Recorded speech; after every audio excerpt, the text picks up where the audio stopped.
Aos colegas e professores do Polo de Santa Maria, aos colegas dos outros polos, vou falar um pouco sobre relações étnico-raciais no Brasil.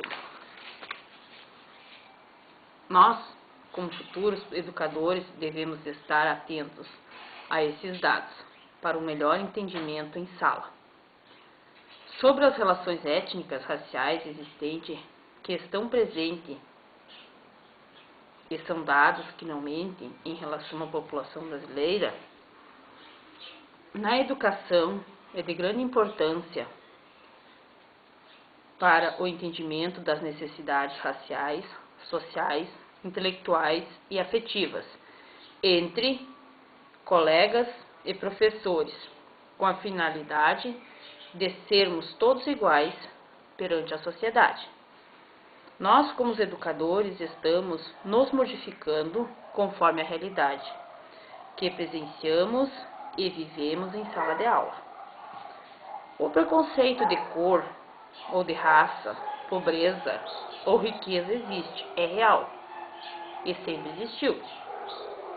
Depende da cor ou do gênero ou do sexo. São muito discriminados. Aí que surgem as grandes desigualdades sociais. Os dados estatísticos no Brasil nos colocam diante de uma sociedade que é formada por descendentes de índios, negros, italianos, alemãos, árabes e outros. Com a chegada destes imigrantes, transformou o Brasil em país miscigenado. E com isto, há décadas o povo sofre com o preconceito e sofre mais ainda com o preconceito de ser preconceituoso, o que interfere nas relações sociais. Em um país que vive em conflito diariamente com a desigualdade social, o racismo se intensificou no Brasil com a diferença entre brancos e negros, senhores feudais e escravos, e nos deixou um legado até os dias atuais. É um impacto de preconceito e discriminação na formação de nossas crianças e jovens. Na sociedade brasileira são muitos.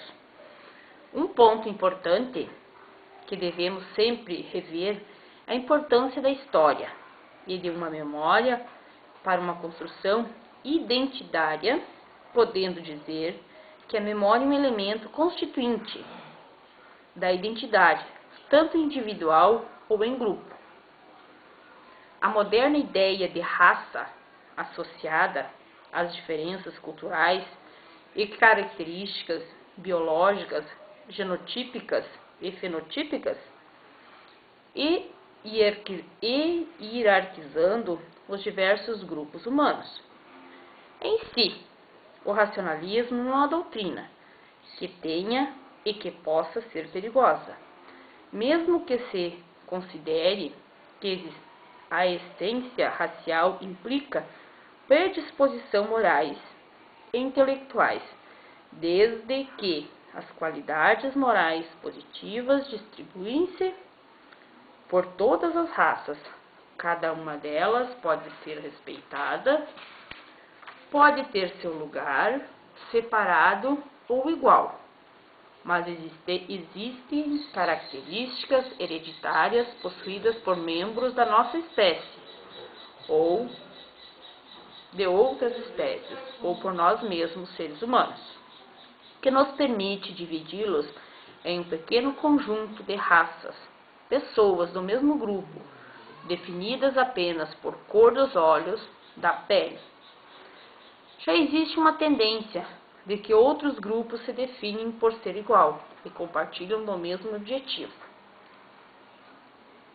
Tal discussão deve ser discutida em sala de aula e os preconceitos estão aí como o principal objetivo, que é nos tornar melhores diante de uma sociedade cultural, que traz uma herança de raças e preconceitos que voltam a aflorar a todo momento.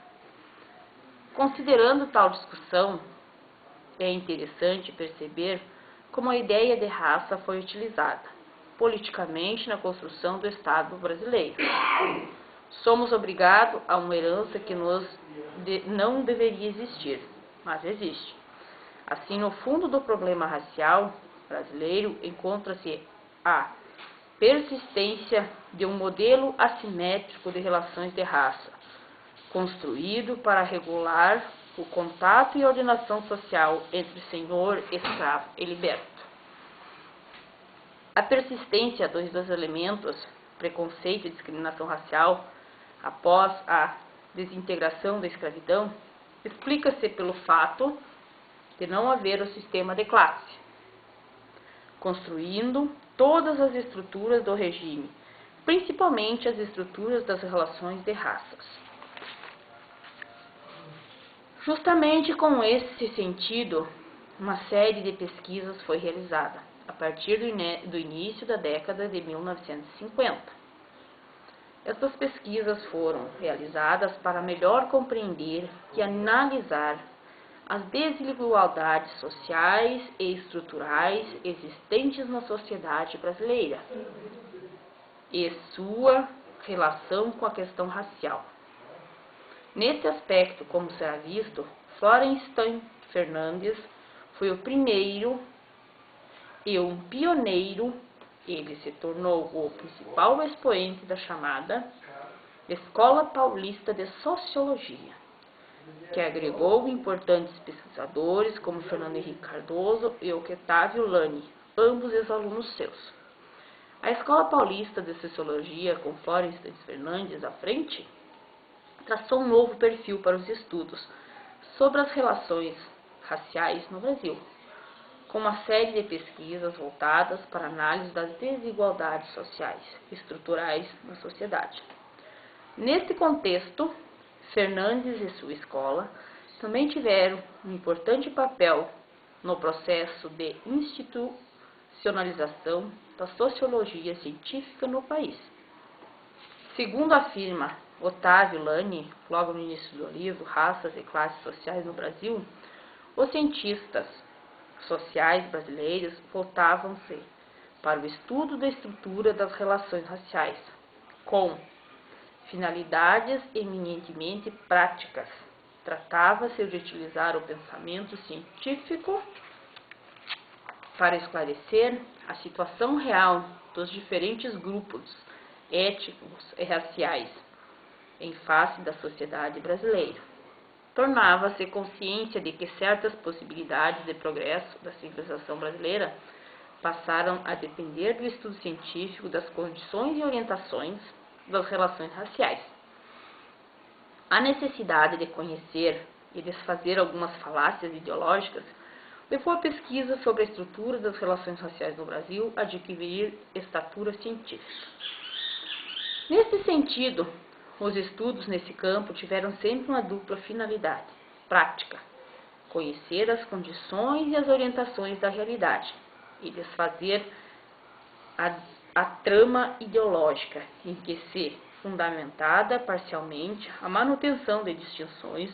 Justamente esse sentido, uma série de pesquisas foi realizada a partir do início da década de 1950 para compreender e analisar as desigualdades estruturais existentes na sociedade brasileira e sua relação com a questão racial,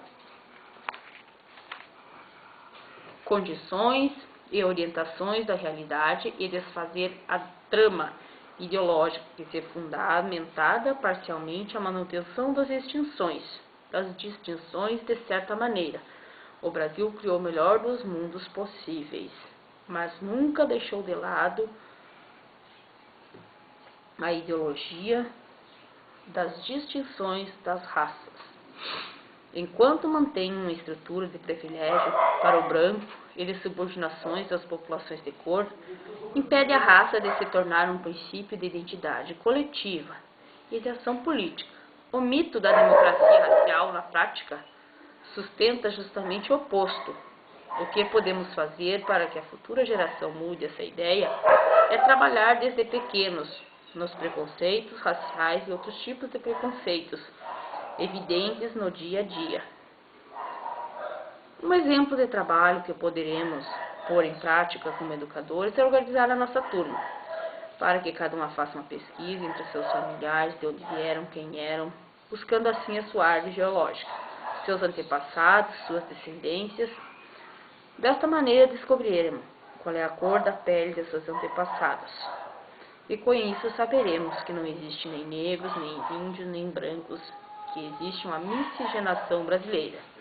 Esses mesmos se darão conta de que o preconceito entre cor, raça, pobreza, riqueza não está com nada. Somos todos iguais diante disso. Mudar a nossa maneira de pensar em inclusão social nas escolas e na sociedade.